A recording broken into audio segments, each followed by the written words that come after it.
आपको अगर ध्यान होगा तो हम लोग जैसे पढ़ रहे हैं सब्स्टिट्यूशन ना, देखो ऐसे मैंने बहुत बार बोला है, फिर से दोबारा बता रहा हूँ कैसे याद करना है। सबसे पहले क्या था, फ्री रेडिकल, याद आ रहा है? इस तरह से याद करनी, इसकी नोट्स कंप्लीट होनी चाहिए, रिवीजन होनी चाहिए।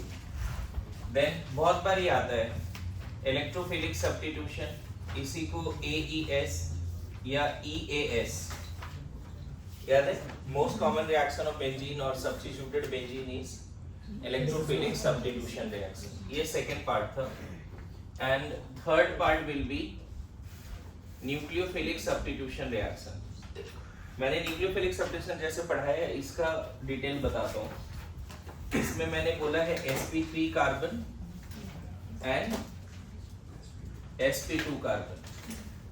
sp3 कार्बन पे जो न्यूक्लियोफिलिक रिएक्शन होता है बच्चे, वो mainly SN1, SN2, SNI, SOCl2 non polar solvent नहीं, एंड NGP पे ज्यादा क्वेश्चन आज तक नहीं किया, 2-3 क्वेश्चन जरूर कराया है।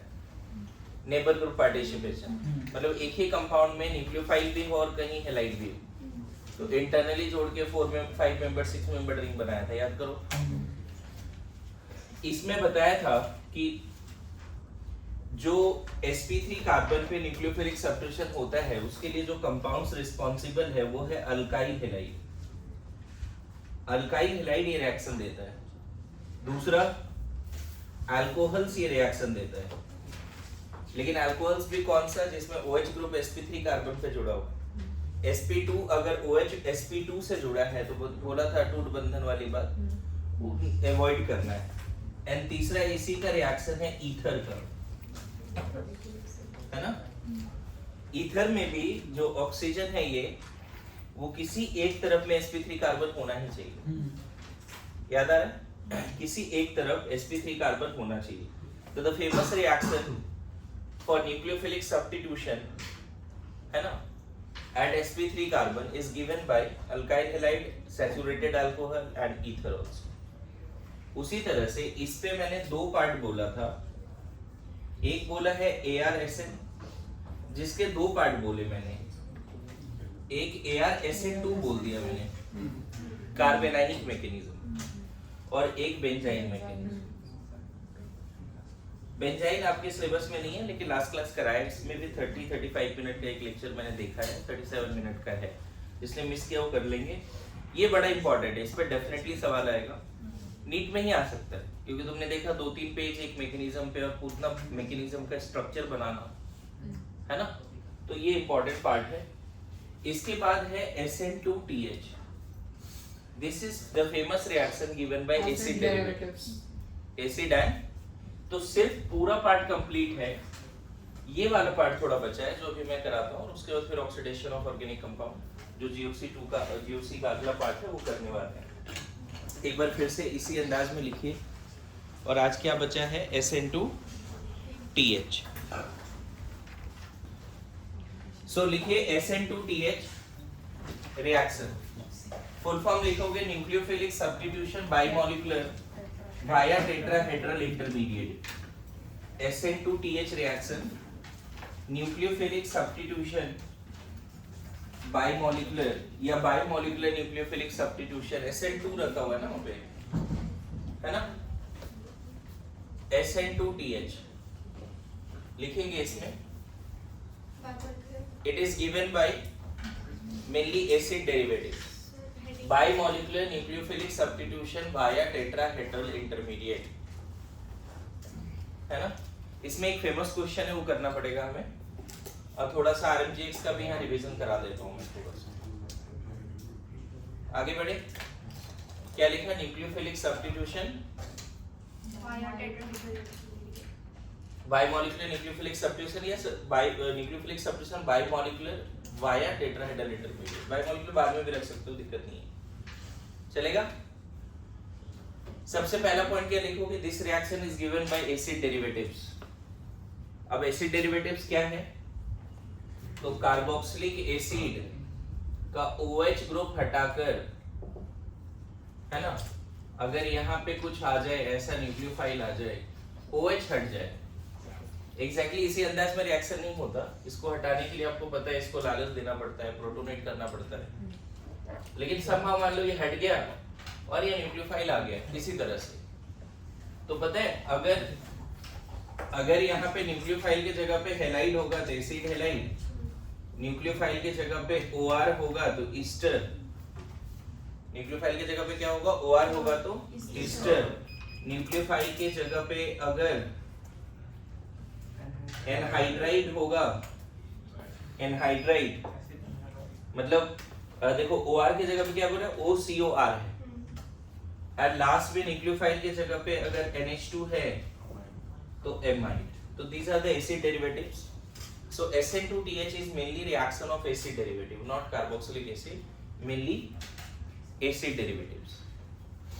ऐसे कार्बोक्सिलिक एसिड भी रिएक्शन देता है, मतलब ऐसे नहीं बोलेंगे कि SN2TH कार्बोक्सिलिक एसिड का नहीं है, लेकिन ज्यादातर रिएक्शन किसका है। और मैं बताऊं अभी मैंने बोला था ना, देखो ये वाला sp2 कार्बन, अभी बोला ना nucleophilic substitution eight sp2 carbon के नीचे था ARSN, न्यूक्लियोफिल वो टेबल देखो अभी जस्ट बनाया होगा, तो वहां पे sp2 कार्बन पहले लिखा हुआ था न्यूक्लियोफिलिक सब्स्टिट्यूशन, और उसके नीचे दो पार्ट है ARSN और SN2TH। तो this is the carbon where nucleophilic substitution will occur, समझ गए। ये वाला कार्बन है, पीसेस डस्टर पास करो,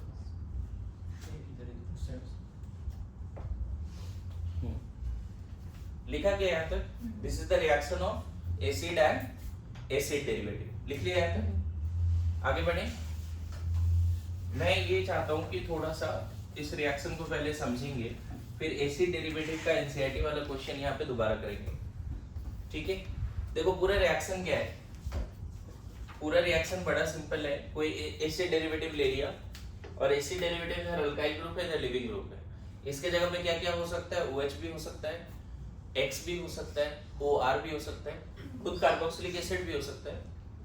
और इसको तुमने एनी हाउ न्यूक्लियोफाइल से रिएक्शन कराया तो लिविंग ग्रुप हट के न्यूक्लियोफाइल लग गया, ऐसा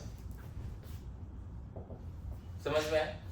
मैकेनिज्म क्या है इसका, मैकेनिज्म में देखो अभी ना ही मैंने एसिड डेरिवेटिव डिफाइन किया है, मैंने एसिड डेरिवेटिव डिफाइन नहीं किया अभी, कौन सा एसिड डेरिवेटिव, जनरल रिएक्शन पे चल रहा है।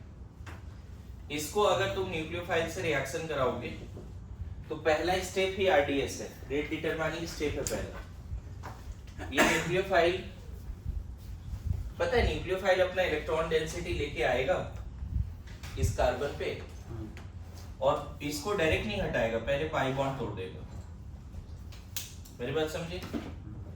अच्छा यहाँ पे भी ना बच्चे एक चीज समझना, जब न्यूक्लियोफाइल आ रहा है इस कार्बन पे तो उसके बगल में ऑक्सीजन है जिसके पास लोन पेयर है, तो न्यूक्लियोफाइल जल्दी नहीं आता, थोड़ा सा हाई टेम्परेचर पे ही रिएक्शन होता है।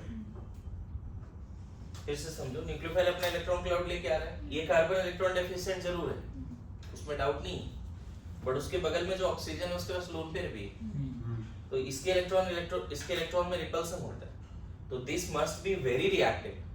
न्यूक्लियोफाइल बहुत रिएक्टिव होना चाहिए, और अगर वो बहुत रिएक्टिव नहीं है तो हाई टेम्परेचर पे रिएक्शन करा सकते हैं। अच्छा यही स्टेप RDS है। इस केस में इंटरमीडिएट क्या बनता है, देखो O माइनस, यहाँ न्यूक्लियोफाइल जुड़ा, यहाँ लिविंग ग्रुप भी है, दिस इज द इंटरमीडिएट। इसीलिए मैंने क्या लिखा, nucleophilic substitution via tetrahedral intermediate. और पता है ये बहुत ज्यादा स्टेबल तब होगा जब ये चार ग्रुप जो दिख रहे हो छोटे साइज के हो, अगर ये चारों बल्कि होंगे, आपको याद होगा न्यूक्लियोफिलिक एडिशन में इधर इधर ग्रुप अगर बल्कि होता था तो पहला स्टेप ही नहीं होता था।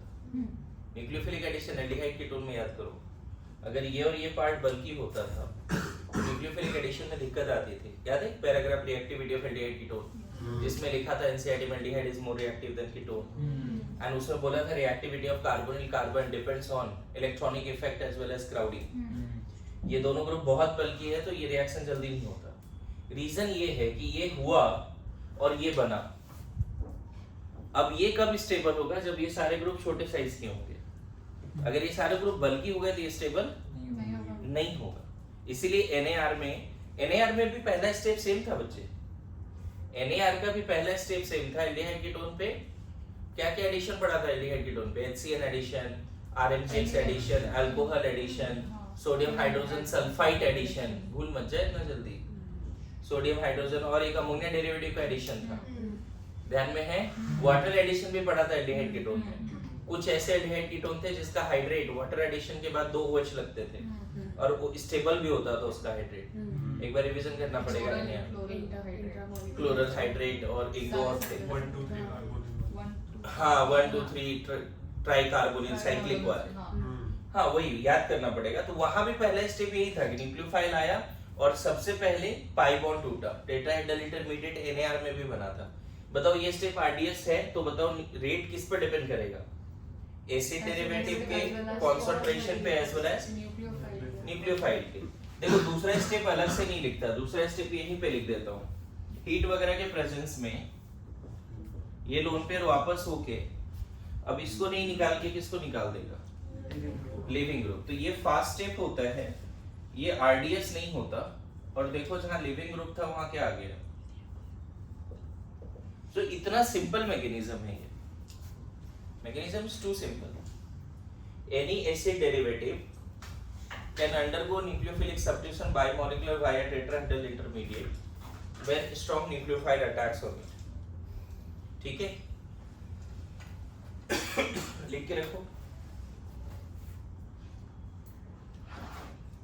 जल्दी।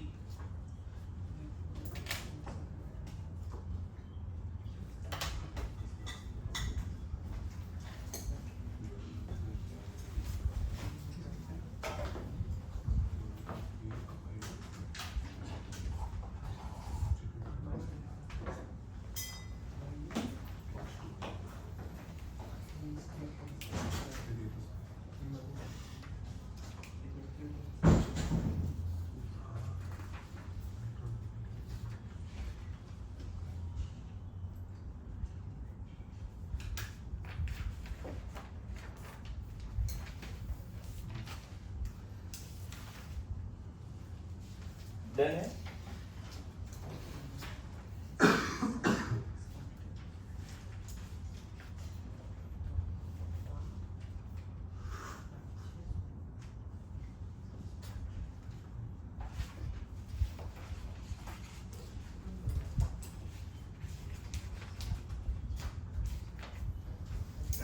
ओके, लिख लिया सबने मैकेनिज्म वगैरह, आगे बढ़े। अब इसमें कुछ रिएक्शंस हम लोग लिख लेंगे। सबसे पहले एनसीईआरटी का रिएक्शंस लिखेंगे। अब वो किस मैकेनिज्म से हुआ एग्जैक्टली ये है या नहीं है वो बात की बात है।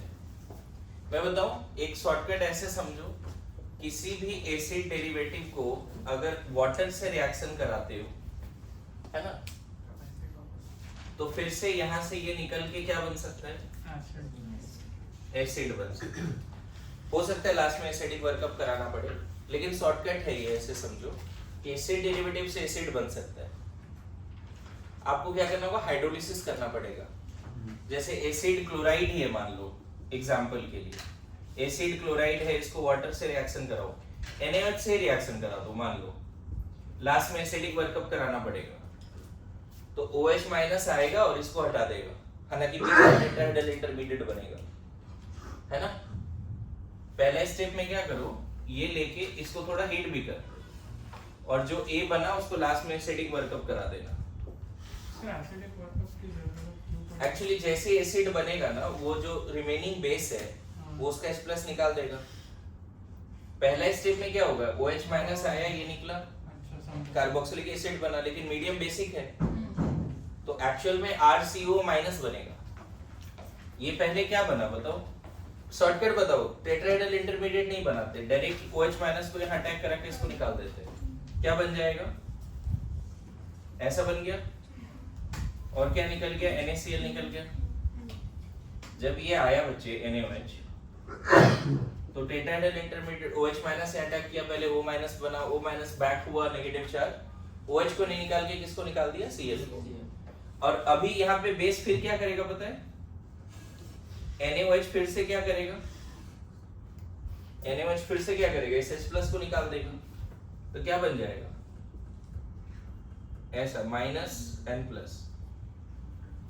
बेस तो है ना, मीडियम बेसिक है ना, तो एक्चुअल में देखो ये A है बच्चे, और इसका एसिडिक वर्कअप करोगे तब जाके कार्बोक्सिलिक एसिड बनेगा।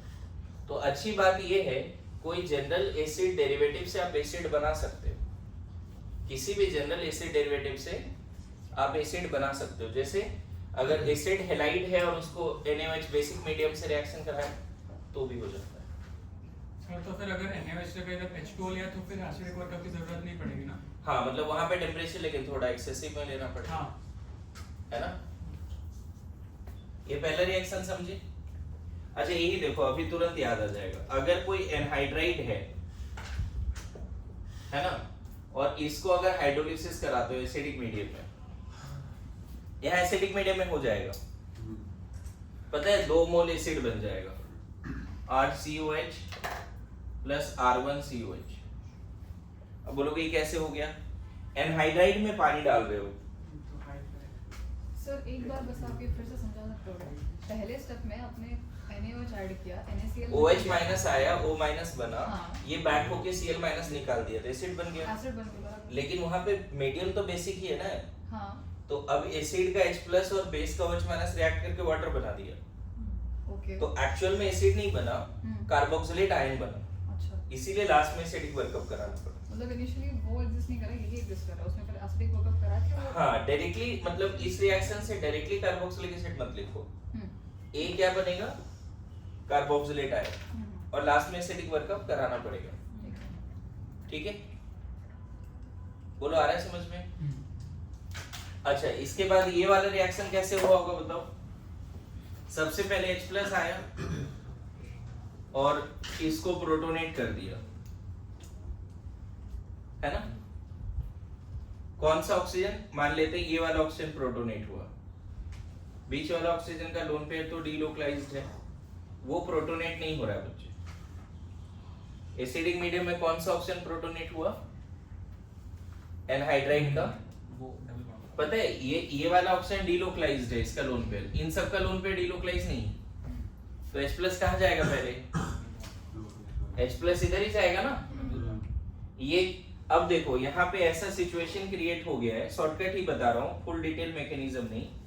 अब इवन वाटर का लोन पेयर भी डेयर कर पा रहा है इस पे अटैक करके, है ना, इसको तोड़ के यहाँ लाना, और ये यहाँ एक साथ, मतलब रफली मैकेनिज्म बताया। मतलब जैसे ही ऐसा हुआ ना, तो ये हाईली इलेक्ट्रॉन डेफिशिएंट हो गया, समझ गए ना? एक तो तुम इस पे अगर अटैक करोगे तो ये बॉन्ड तोड़ सकते हो। शॉर्टकट सिखा रहा हूं कैसे ये हुआ है। शॉर्टकट में तो ऐसा समझो कि इसको OH और इसको H दे देते हैं। इसको OH दिया वाटर का तो क्या बन गया? Carboxylic acid. और इसको भी H दिया तो क्या बन गया? मेरी बात समझ रहे हो? इसमें मुझे लगता है कि ये वाला शॉर्टकट ज्यादा सही लिखो ऐसे। इसके जगह पे आप ये लिख दो कि वाटर का लोन पेयर किस पे अटैक करेगा? इधर एसिडिक मीडियम हाइड्रोलिसिस है, इस पे अटैक कर दो, इसको हटा दो। हालांकि तुम समझोगे अगर सही से तो फर्स्ट साइड ये जब आएगा पहले ये बॉन्ड खुलेगा, टेट्राहेड्रल इंटरमीडिएट बनेगा, समझ गए?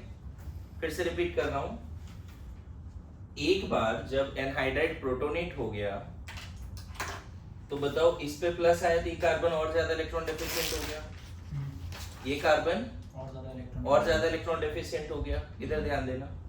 तो इवन न्यूट्रल वाटर मॉलिक्यूल भी इस पे अटैक करके पहले ये बॉन्ड तोड़ा। तो यहाँ देखो इस कार्बन पे टेट्राहेड्रल इंटरमीडिएट बनता हुआ दिख रहा है।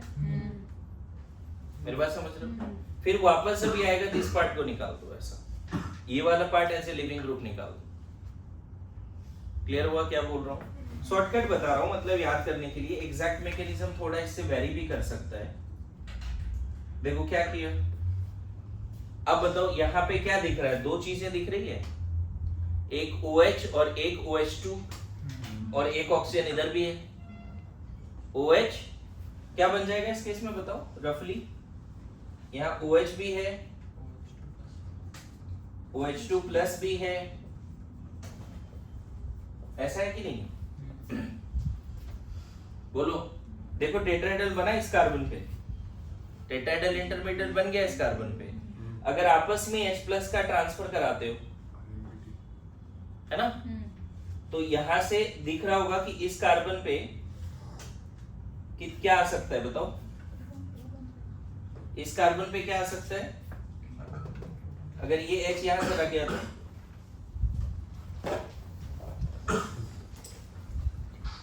इधर वाला पार्ट लिख लिया है सबने?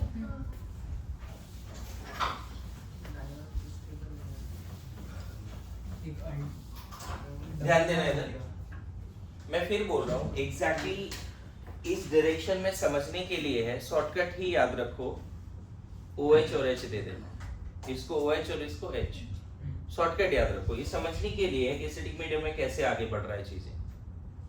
अगर यहाँ पे इंट्रामोलिकुलर प्रोटॉन ट्रांसफर करोगे क्या मिलेगा? Intramolecular proton transfer, OH OH, पता है प्लस यहाँ आ जाएगा, बोलो ऐसा लिख दें? क्या हुआ, ये वाला बॉन्ड टूटा और ये H प्लस यहाँ शिफ्ट हो गया इंटरनली, ऐसा हो रहा है? बोलो। अब लास्ट स्टेप में देखो क्या करो, इसको वापस ऐसे करके इसको निकाल दो, ठीक है? तो यहाँ पे क्या बना बताओ तो, इधर वाला पार्ट क्या बना? यहाँ लास्ट में फिर H प्लस निकालना भी पड़ेगा, यहाँ OH है, और इधर वाला पार्ट क्या बन रहा है? इधर वाला पार्ट ऐसा बन रहा है, देखो ये हट गया ना, तो ये न्यूट्रल हो गया, इधर क्या है R1COOH, और ये ऐसे आ रहा है तो यहाँ पे प्लस आएगा, लास्ट में इससे H प्लस फिर निकाल दो, माइनस H प्लस, क्या मिल जाएगा? देखो 2 मोल एसिड निकला, तो ईस्टर के हाइड्रोलिसिस से आपको 2 मोल एसिड मिल जाएगा, चाहे एसिडिक मीडियम करो या बेसिक मीडियम करो, लेकिन लास्ट स्टेप में आपको एसिडिक वर्कअप कराना पड़ेगा अगर बेसिक मीडियम कर रहे हो तो। एसिडिक मीडियम में डायरेक्ट लिख देना प्रोडक्ट, कभी भी आपको ईस्टर दिखे H3O प्लस दिखे 2 मोल एसिड लिख दो, वही एसिड एनहाइड्राइड कभी भी दिखे और H3O प्लस दिखे 2 मोल एसिड लिख दो। जैसे अभी बताया था, एसिड हेलाइड कभी भी दिखे तो क्या करना है? एसिड हेलाइड कभी भी दिखे तो क्या करना है? एसिड हेलाइड कभी भी दिखे तो क्या करना है? अभी पढ़ाया ना? और NaOH दिखे, एसिड हेलाइड दिखे, NaOH दिखे, एसिड बनाना है, अभी बताया एसिड हेलाइड। उसी तरह से आपको एसिड एनहाइड्राइड कभी भी दिखे, बेसिक मीडियम हाइड्रोलिसिस दिखे, एसिडिक मीडियम हाइड्रोलिसिस दिखे, आपको क्या करना है? 2 मोल एसिड बनाने हैं। अच्छी बात है कि बेसिक मीडियम हाइड्रोलिसिस में आपको क्या करना पड़ेगा? लास्ट में एसिडिक वर्कअप कराना पड़ेगा, और एसिडिक मीडियम हाइड्रोलिसिस में इतना कुछ याद रखने का जरूरत नहीं, और ये भी मैंने एग्जैक्ट नहीं बताया, लेकिन मोर और लेस इससे कभी आंसर गलत तो नहीं आएगा। एक डाउट है, हाँ, वहाँ पे अगर हम फर्स्ट स्टेप में H प्लस ऐड करें और सेकंड में D2 ऐड करें तो D कहाँ पे लगेगा? जनरली ऐसा होता है कि H प्लस D2O में एग्जिस्ट नहीं करेगा, मतलब जब सॉल्यूशन बनाओगे D प्लस ही D2O में होगा, ऐसा बोला जाता है। ओके, उस तरह का रिएक्शन मिलना भी तो चाहिए ना, मतलब D2 होगा तो D2O का आएगा यहाँ पे, फिर D लगेगा, दिक्कत नहीं है। D किस में लगेगा? हम ऐसा बोल सकते हैं कि R1 अगर कम होगा तो फिर D लगेगा। मैं बताऊं, जब 4 ऑप्शंस रहेंगे ना तो पता चल जाता है, टेंशन लेने का जरूरत नहीं है उसको। अभी शॉर्टकट क्या है बच्चे, यहाँ पे एक और शॉर्टकट ऐसे देखो, इस तरह से याद कर ले, चल ऐसा है, यहाँ पे OH रख दे, यहाँ H रख दे, देखिए ये वाला पार्ट किस में चला गया? एसिड में, ये वाला पार्ट भी किस में चला गया? समझ में आया? 1 मोल वाटर ऐड हो रहा है, एंड ये सेम चीज ना थर्ड पार्ट लिख रहा हूं, इतना लिखने का जरूरत नहीं बच्चे, डायरेक्ट वो लिखो। एसिड हेलाइड से अगर एसिड हेलाइड का हाइड्रोलिसिस करोगे तो भी एसिड मिलेगा, और एनहाइड्राइड का हाइड्रोलिसिस करोगे तो भी एसिड मिलेगा। क्लियर है? एनहाइड्राइड का भी हाइड्रोलिसिस करोगे तो भी एसिड ही मिलेगा आपको।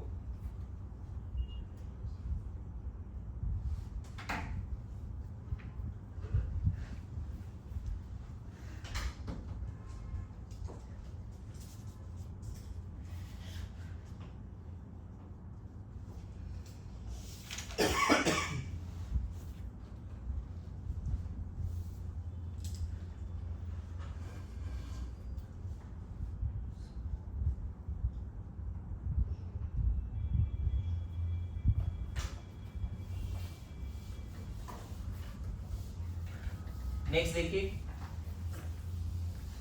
ये वाला आपके सिलेबस में, इसलिए इसका मैकेनिज्म बहुत डिटेल में ही बता देता हूँ, और ये फाइनली होगा, आप याद रखना, इस पे क्वेश्चन आएगा। ईस्टर का जब हाइड्रोलिसिस करोगे, ईस्टर का H3O+, तो पहले तो शॉर्टकट तरीके से बता दो, ये रिवर्सिबल भी होता है, आपको याद होगा। Acidic medium hydrolysis is pseudo first order, नहीं डिस्टरिफिकेशन। तो यहाँ पे क्या बन जाएगा, RCOOH and R-OH, नहीं शॉर्टकट के हिसाब से क्या बोलेंगे हम लोग। कुछ लोग यहाँ पे गलती करते हैं, इसको मिलता है वाटर से OH, नहीं ये वाला पार्ट रहता है, ये लिविंग ग्रुप ये होता है, शॉर्टकट ये याद रखो। मतलब वाटर से OH जो है इस वाले पार्ट में आता है, और ये लिविंग ग्रुप है। क्या बन गया यहाँ पर, इसको थोड़ा और सही से लिख देता हूँ मैं, शॉर्टकट ताकि याद रहे, गलती ना करो। डिस्टरिफिकेशन में क्या होता है, ईस्टर है यहाँ पर ऐसा लिखना, तो ये वाला पार्ट क्या बन गया, और ये वाला पार्ट अल्कोहल दिख रहा है, ऐसे याद कर सकते हैं। और इसका एग्जैक्ट मैकेनिज्म अभी मैं चाहूंगा सब लोग एनसीईआरटी से भी देखें, R-OH। एग्जैक्ट मैकेनिज्म का बात करें बच्चे, एसिडिक मीडियम डिस्टरिफिकेशन। सबसे पहले बताओ अविनाश, बताओ H+ कौन से ऑक्सीजन पे जाएगा, H+ कौन से ऑक्सीजन पे जाएगा, वो जो वहां से जुड़ा है, इस राइट साइड कार्बन, इस साइड इस पे। देखो इसका लोन पे रेजोनेंस कर रहा है, तो नेगेटिव चार्ज डेंसिटी इस ऑक्सीजन पे जाता है, समझ में आया। H+ इस ऑक्सीजन पे जाएगा ना कि यहाँ जाएगा, तो क्या बन गया, एसिडिक मीडियम में सबसे पहले ये है ना। मैं बात कर रहा हूँ deesterification in acidic medium. Basic medium में कैसे होगा बताऊंगा, बहुत इजी होता है बेसिक मीडियम में। डिस्टरिफिकेशन इन एसिडिक मीडियम, ये आपको दो जगह पे मिलने वाला है रिएक्शन, है ना। एक तो खुद कार्बोक्सिलिक एसिड मतलब एल्डिहाइड कीटोन वाले चैप्टर में मिलने वाला है एनसीईआरटी में, जहाँ पे कार्बोक्सिलिक एसिड है, ठीक है। यहाँ पे आपको ना कार्बोक्सिलिक एसिड का केमिकल प्रॉपर्टी में आना है, जहाँ पे acidic strength of carboxylic acid था ना एनसीईआरटी में। और नहीं भी हाल कोई दिक्कत नहीं, बोर्ड पे ध्यान दो, मैं यहाँ एक्सप्लेन कर रहा हूँ।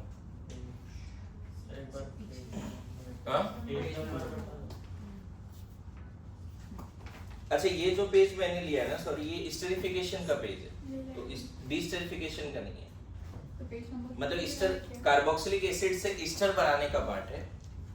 यहाँ पे देखो ना, अभी समझ में आ जाएगा। दूसरा स्टेप क्या होगा बताओ, ये जो बना, इधर इधर ध्यान दो, इधर डिस्टेरिफिकेशन का मैकेनिज्म नहीं है एनसीईआरटी में, सो सॉरी, स्टेरिफिकेशन का मैकेनिज्म है। यहाँ पे क्या होने वाला है बताओ,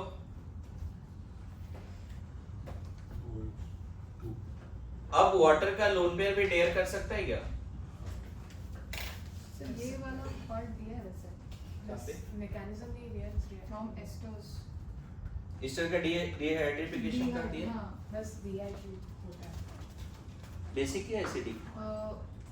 एसिडिक भी दिया और बेसिक भी दिया। एसिडिक दिया बेंजोइक एसिड के लिए और कोई नहीं, दोनों बता देता हूँ, यहाँ पे ध्यान देना। क्या हो रहा है यहाँ पे बताओ, अभी जैसे ही प्रोटोनेट हुआ, ये ऑक्सीजन क्यों प्रोटोनेट है पहले ये समझ में आया? ये ऑक्सीजन क्यों प्रोटोनेट किया, इसको क्यों नहीं किया? ये पार्ट समझ में आया? बोलो। अब ये इसकी इलेक्ट्रॉन डिफिशियंसी और बढ़ गई, तो ये इस पे अटैक करा सकते हो, समझ गए? मतलब इंट्रामोलिकुलर प्रोटॉन ट्रांसफर फिर करना पड़ेगा। फिर से देखो, ये जो आया था शॉर्टकट मैकेनिज्म में बताया था, उसी जगह पे हम लोग आ चुके हैं। बोलो क्या बन जाएगा अभी? OH यहाँ प्लस यहाँ OR-, ऐसा हो रहा है? बोलिए, yes or no? अब तुम चाहो तो यहाँ से इंट्रामोलिकुलर प्रोटॉन ट्रांसफर करो, क्या बन जाएगा? इंट्रामोलिकुलर प्रोटॉन ट्रांसफर किया, क्या बन गया? ROH OH OR dash plus, ऐसा आपस में प्रोटॉन ट्रांसफर। इसके बाद फिर से देखो, ये ऐसे और ये ऐसे, क्या बन गया? यहाँ पे OH और यहाँ पे R dash OH, and last में इसका डीप्रोटोनेशन करके देखो बन गया। पूरा बात समझ में आया क्या हुआ? एक तरह से डिस्टरिफिकेशन इन एसिडिक मीडियम हम लोग डिस्कस कर रहे हैं। देखिए कैसे ये रिएक्शन हुआ है, पूरा पार्ट देख लो। यहाँ पे क्या गलत लिख दिया था पहले? ये ऐसे लिख दिया था ना सर, ऐसा नहीं है, इसको हटाना पड़ेगा। ये लिविंग ग्रुप हो चुका है ना, तो ये अगर लीव किया तो इसमें प्लस आएगा, तो जैसे ही प्लस आएगा बैक बॉन्डिंग करो, ठीक है? मैं बताऊं, मैं देख रहा हूँ मॉड्यूल में भी ऐसा कुछ दिया नहीं है, पूरा डिस्टरिफिकेशन एसिडिक मीडियम में मैकेनिज्म नहीं दिया है। आपको सिर्फ ये शॉर्टकट याद रखना है तो काम हो जाएगा। आगे बढ़े। देखो SN2TH उधर पढ़ा दिया था, लेकिन बीच में मैं अभी कहाँ पे आ गया कि एसिड डेरिवेटिव का रिएक्शन पढ़ना है तो पहले एसिड बनाना सीख रहे हैं। जैसे एसिड हैलाइड से एसिड बनाया, एनहाइड्राइड से एसिड बनाया, ईस्टर से भी एसिड बनाना सीख रहे हैं। दिख रहा है सबको? बोलो। अभी क्या है, आज का टास्क ऐसा है कि पूरा एसिड डेरिवेटिव ही खत्म करना है आज के आज घर पे जाके, ठीक है? जैसे यहाँ पे एक क्वेश्चन दिया है आपके मॉड्यूल में कि अगर ऐसा है और ये 18 वाला ऑक्सीजन है, ये नॉर्मल ऑक्सीजन है 18 वाला, और इसका अगर एसिडिक मीडियम हाइड्रोलिसिस करते हो तो क्या होगा? तो आपको क्या करना है, मैंने क्या बोला, ये वाला पार्ट अल्कोहल में जाता है, वाटर से OH यहाँ आता है, बस ये बात रट लेना है। आया समझ में? और ये 18 वाला ऑक्सीजन किसके साथ रहेगा बच्चे? अल्कोहल के साथ। बस इतना याद रख लिया तो एसिडिक मीडियम हाइड्रोलिसिस हो जाएगा। समझ में आ रहा है? क्लियर है? फिर बोल रहा हूं मैकेनिज्म आपके सिलेबस में नहीं है, ठीक है? फिर भी मैंने कोशिश किया है थोड़ा मैकेनिज्म के हिसाब से बता देने का, और उसका जरूरत नहीं है, और मैं बार बार डिक्लेयर कर रहा हूँ कोई एग्जैक्ट मैकेनिज्म वो है भी नहीं। अच्छा, यही अगर कोई ईस्टर होता और इसको बेसिक मीडियम में रिएक्शन कराते तब कैसे चलता रिएक्शन? अगर बेसिक मीडियम में करा रहे हो, बेसिक मीडियम में करा, अब ये प्रॉपर SN2TH होगा। कैसे होगा बताते हैं। इसमें आपको क्या लिखना है, OH माइनस यहाँ हटा, इसको अलग से हटा सकते हैं।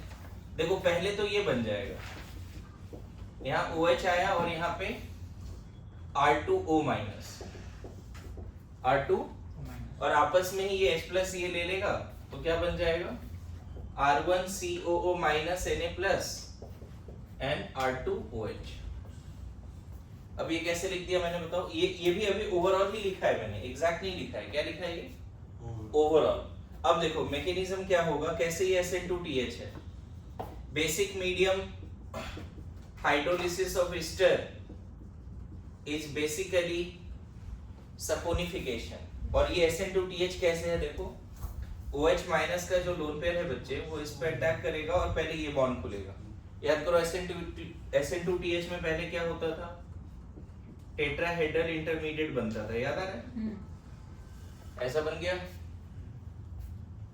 बोलो, ऐसा बन गया? सब लोग एग्री कर रहे हैं?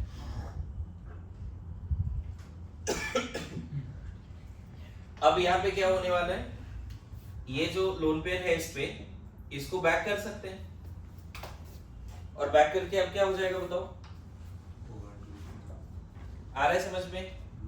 जैसे ही बैक किया क्या होगा, अभी ये पार्ट निकल जाएगा, रिएक्शन हो क्या बन जाएगा, R1 OH and R2 O minus. अभी इंटरमॉलिक्यूलर प्रोटॉन ट्रांसफर हो सकता है क्योंकि ये स्ट्रॉन्ग एसिड है, तो यहाँ से H इधर जाके अल्कोहल वीक एसिड है, यहीं पे ट्रांसफर कर दो। ये तुरंत क्या किया, इस H प्लस को ले लिया। अब बताओ ऊपर वाला सिचुएशन समझ में है कैसे हो गया? देखो यहाँ पे नोट में लिख लेना बच्चे, hydrolysis is nucleophilic substitution reaction and order of 2। जो अल्कलाइन हाइड्रोलिसिस है वो सेकंड ऑर्डर रिएक्शन है एंड ये SN2TH रिएक्शन है and this is also known as saponification. Sir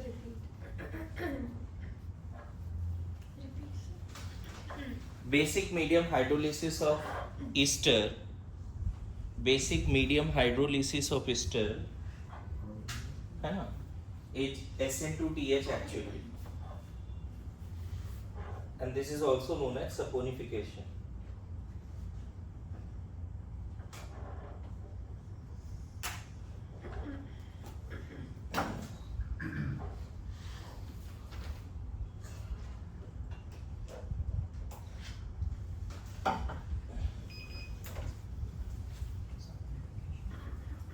ठीक है,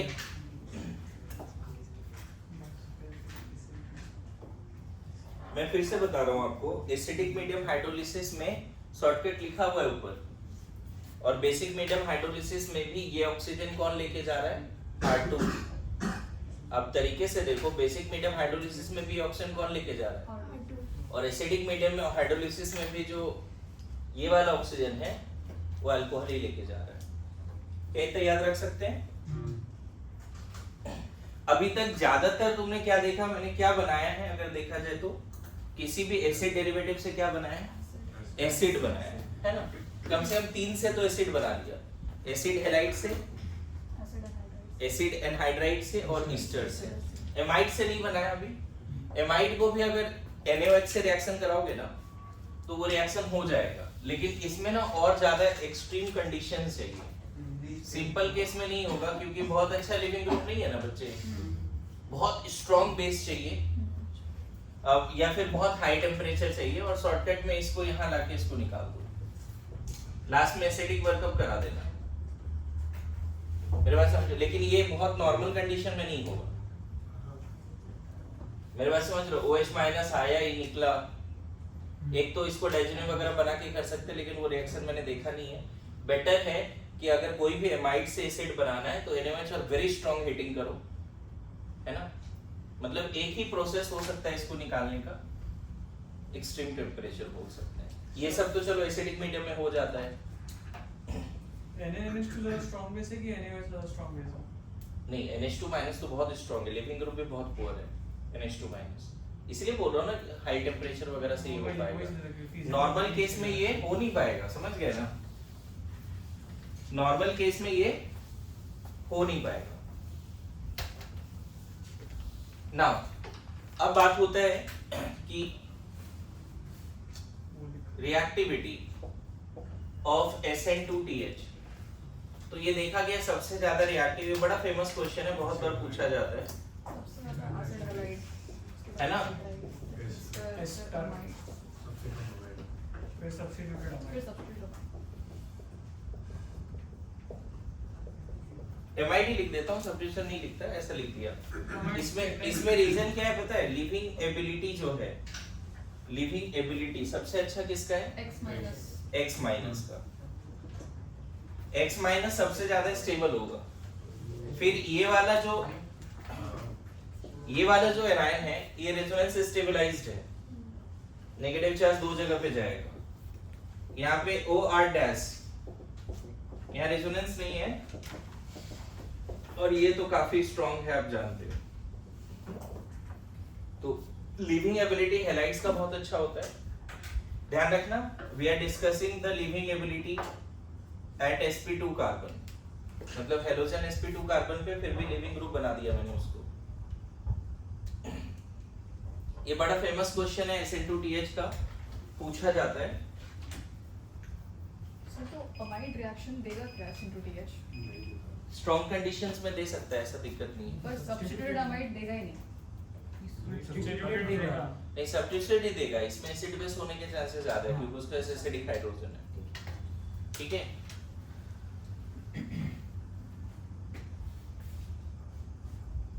यहाँ पे जो एमाइड का रिएक्शन लिखा है ना, एनसीईआरटी में लिखा है 2-3 रिएक्शन, और उसमें देखो डायरेक्ट ही लिख दिया है यहाँ पे कि एमाइड है, वाटर HCl है, एसिड और अमोनियम क्लोराइड बन गया, मतलब कहीं ना कहीं इसको प्रोटोनेट करके निकाला है।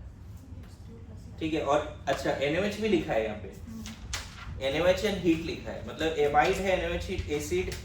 पता है लास्ट में एसिडिक वर्कअप नहीं कराओगे ना, इससे पहले वाला रिएक्शन बताया, मतलब अगर तुमने ये लिखा है ये एमाइड है और NaOH हीट है, तो पता है यहाँ पे RCO माइनस बनाओ, यानी हाँ अमोनिया बनाओ, लास्ट में एसिडिक वर्कअप करना पड़ेगा। जैसे ये आया हीट के प्रेजेंस में टेट्राहेड्रल इंटरमीडिएट बना, फिर O माइनस वापस करके NH2 माइनस को निकाला, NH2 माइनस उस OH का H प्लस को लेके जाएगा। नहीं समझ पा रहे हैं? सबसे पहले क्या हुआ, OH माइनस आया यहाँ पे, सबसे पहले क्या हुआ बताओ, OH माइनस इस पे ये निकला, क्या बन जाएगा, O minus OH NH2, tetrahedral intermediate बना या नहीं बना बताओ, बना। अब बताओ ये बैक होगा तो, ये बैक हुआ तो मैंने इसको निकाला, हाँ यहाँ तक ओके है, क्या बन गया यहाँ पे, एसिड बना ना बच्चे, और यहाँ NH2 माइनस, NH2 माइनस क्या ये H प्लस को छोड़ेगा, कार्बोक्सिलिक एसिड के H प्लस को तुरंत ले लेगा और अमोनिया बना देगा, और ये किस में गया, RCO माइनस, वही तो लिखा है। मतलब अगर एमाइड का बेसिक मीडियम हाइड्रोलिसिस करते हो तो लास्ट में एसिडिक वर्कअप कराना, तब जाके एसिड मिलेगा, अदरवाइज सॉल्ट मिलेगा, RCO माइनस Na प्लस। इसके बाद यहाँ क्या होने वाला है बताओ, इंटरमॉलिक्यूलर प्रोटॉन ट्रांसफर, यहाँ से H उधर गया, क्यों, क्योंकि बहुत ज्यादा स्ट्रॉन्ग एसिड और ये वेरी स्ट्रॉन्ग बेस है, आपस में ही H प्लस का एडजस्टमेंट हो जाएगा, बन जाएगा RCO माइनस Na प्लस और अमोनिया। तो बेसिक मीडियम हाइड्रोलिसिस एमाइड का अगर करते हो तो उससे भी कार्बोक्सिलिक एसिड मिलता है, लेकिन लास्ट में एसिडिक वर्कअप कराना पड़ता है। क्लियर है?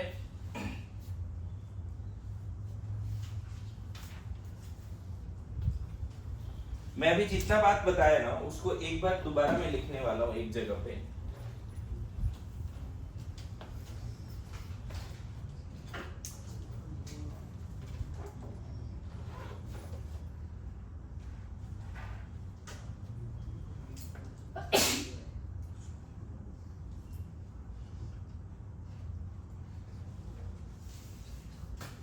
डन?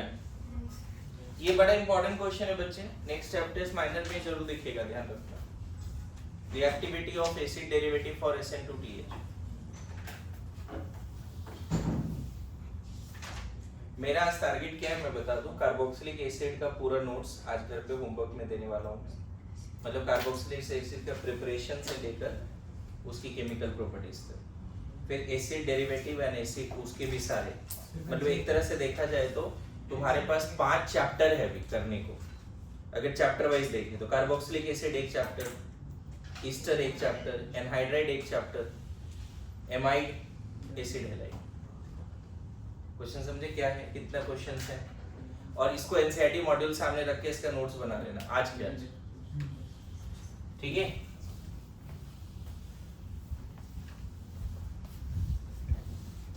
देखो अभी जितना पार्ट पढ़ाया उसको एक जगह पे समराइज कर देता हूं। अगर एसिड हैलाइड है बच्चे, 2 रिएजेंट ले लो, लास्ट में एसिडिक वर्कअप करा देना, सिर्फ H3O+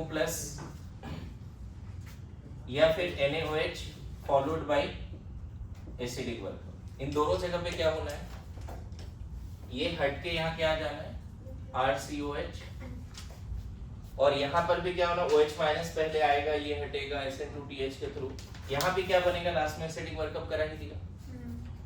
फिर बता रहा हूँ, सिर्फ वाटर भी होता ना यहाँ पे दिया हुआ, H3O+ नहीं होता तो भी तुम यही करते। एसिड हैलाइड को अगर वाटर के साथ हीट कर दे तो एसिड बन जाएगा, बेस के साथ हीट करे लास्ट में एसिडिक वर्कअप करा दें तो भी क्या बन जाएगा, क्या बन जाएगा, तो भी एसिड। अब इसमें मैकेनिज्म नहीं भी रटेगा चल जाएगा।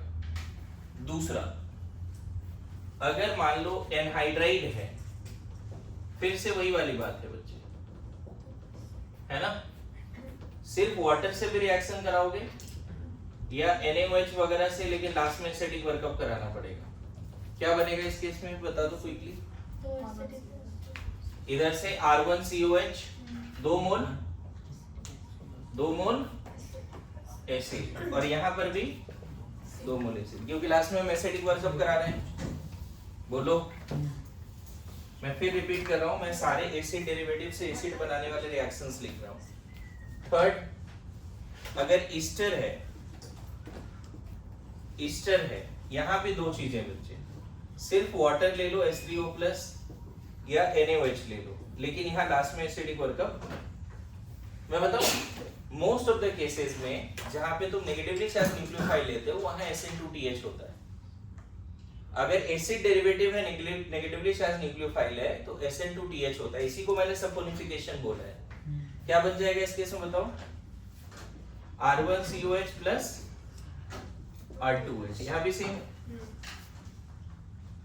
अब समझ में आ रहा है, अभी इतने देर से, आधे घंटे से क्या चल रहा है, बस यही चल रहा है, शॉर्टकट मैकेनिज्म एंड ऑल। और लास्ट है, अगर एमाइड है तो इसके लिए भी रिएक्शन दिया हुआ है बच्चे। एमाइड में H3O+ है या फिर NaOH है, लेकिन लास्ट में एसिडिक वर्कअप कराना पड़ेगा। क्या बन जाएगा इस केस में, RCOH प्लस अमोनिया, और यहां भी सेम। मैं अभी तक यही डिस्कस किया हूं पूरा क्लास में, हालांकि SN2TH के मैकेनिज्म वगैरह बता दिया, लेकिन ज्यादातर अभी क्या डिस्कशन हुआ है, बोलो, समझ में आ रहा है?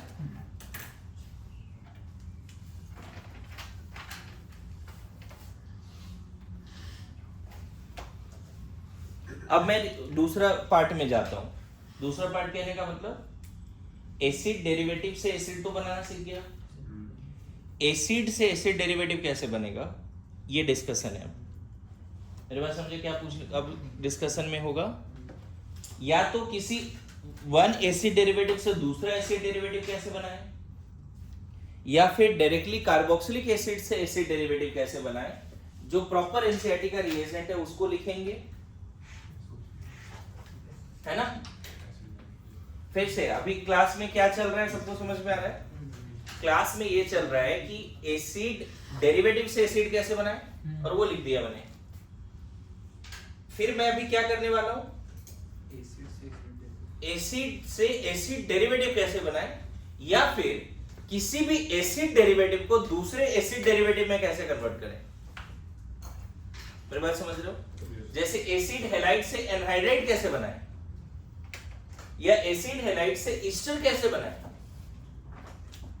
अभी तक किसी भी एसिड डेरिवेटिव से कार्बोक्सिलिक एसिड बन रहा था। Now I am going to start the reactions of acid into acid derivative, या फिर reactions of any acid derivative to another acid derivative. और इसी का कंप्लीट नोट आपको आज घर पे करना बैठ के, एनसीईआरटी के साथ साथ पूरा मॉड्यूल। मेरी बात समझ में आ रहा है? कंप्लीट नोट एनसीईआरटी के साथ साथ सब, ऐसा नहीं कि सिर्फ एनसीईआरटी पढ़ रहे हैं। हालांकि एनसीईआरटी का जितना रिएक्शन है पहले मैं वही लिखने वाला हूं अभी।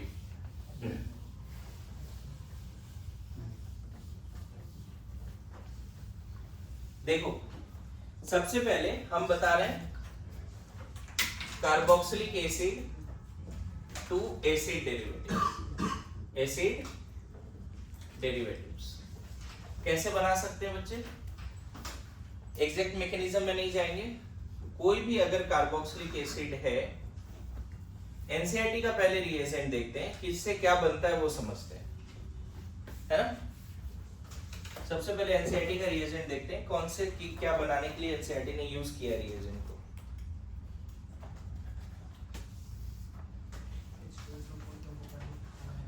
देखो, बोल रहा है कि अगर आपको एसिड क्लोराइड बनाना है कार्बोक्सिलिक एसिड से, तो क्या क्या एनसीईआरटी ने दिया है, या तो PCl3 यूज कर लो, या PCl5 यूज कर लो या SOCl2 यूज कर लो। SOCl2 पहले भी था, याद करो। ध्यान रखना इस OH को हटाना है और इसके जगह पे क्लोरीन लाना है। तो एनसीईआरटी ने ये दिया हुआ है, ये 3 तरीके से आप बना सकते हो। ओके, अगर आपको एनहाइड्राइड बनाना है, कार्बोक्सिलिक एसिड से क्या बनाना है बच्चे?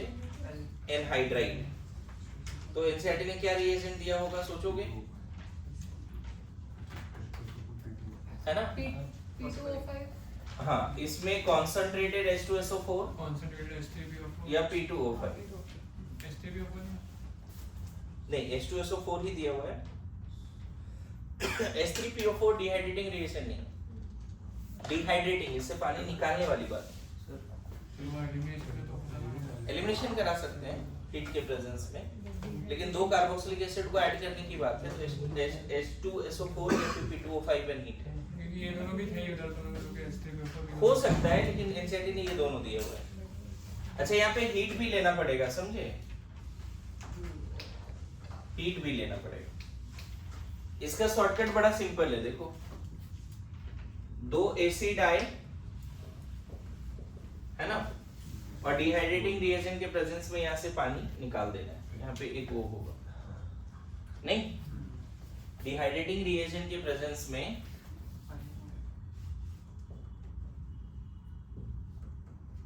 जो H3PO4 है, सॉरी H2SO4 है, देखो ऐसा पार्ट हो जाएगा शॉर्टकट।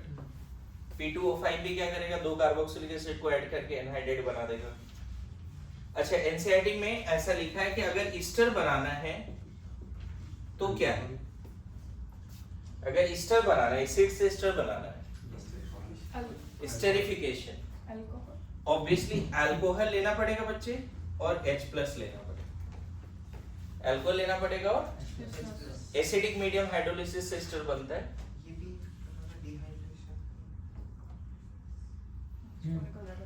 इसका शॉर्टकट क्या है, याद रखोगे बच्चे?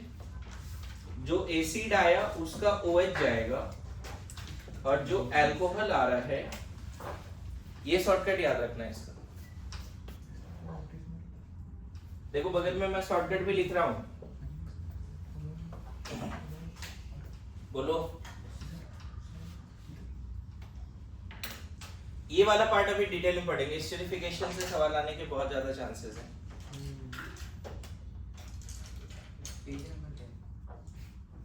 पेज नंबर 251 में दिख रहा है।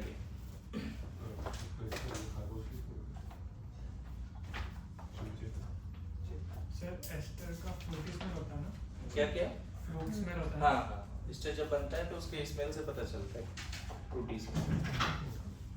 कोई भी फ्रूट का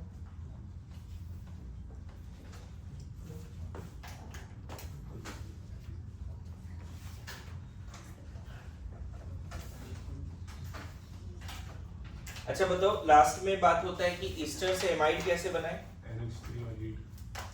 हाँ, मतलब यहाँ बहुत स्ट्रॉन्ग हीटिंग करना पड़ेगा बच्चे। NH3 हीट है ना, तो पहले तो सॉल्ट बन जाता है। देखो यहाँ से H+ निकला, अमोनिया बेस बन गया, H+ निकला तो कार्बोक्सिलेट आयन, अमोनियम आयन, तो पहले क्या बन जाएगा, अमोनियम कार्बोक्सिलेट। और इसको फर्दर हीट करते हैं ना, वेरी स्ट्रॉन्ग हीटिंग, तब यहाँ से वाटर निकल के बन जाता है एमाइड। तो अगर आपको ईस्टर से एसिड से एमाइड बनाना है तो एक ही रिएजेंट आपके पास NaOH से हीट करनी पड़ेगी, स्ट्रॉन्ग हीटिंग। क्या समझ में आ रहा है? आज एनी हाउ एनसीईआरटी आपको क्या खत्म करना है बच्चे, carboxylic acid and their derivatives. उसके 4-5 रिएक्शन अगर आपको नहीं समझ में आएगा, ऑक्सीडेशन रिडक्शन, तो भी लिख लेना, समझाएंगे आपको, है ना।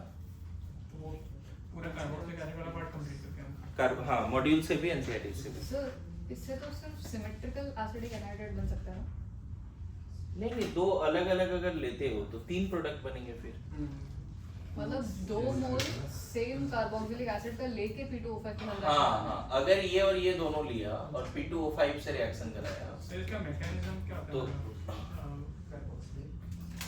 मोस्टली बहुत जगह पेशेंट टू TH ही बोलोगे। हाँ, मतलब वो है, बट देन वो कहाँ से कौन सा? act करता है reagent देखो की presence ये में- तो अभी मैं पढ़ाने वाला हूँ, हाँ। ईस्टर कैसे बनता है वो वो बता तो रहा हूँ। प्रेडिक्ट भी कर पाएंगे और ये सब में मैकेनिज्म नहीं भी आता तो चलेगा, कोई प्रॉब्लम नहीं। OH ही हटता है ना, नो डाउट यही OH हटता है, ये ऑप्शन नहीं हटता है। हाँ वो तो नहीं OH हटता है। समझ गए? लिख के रखो।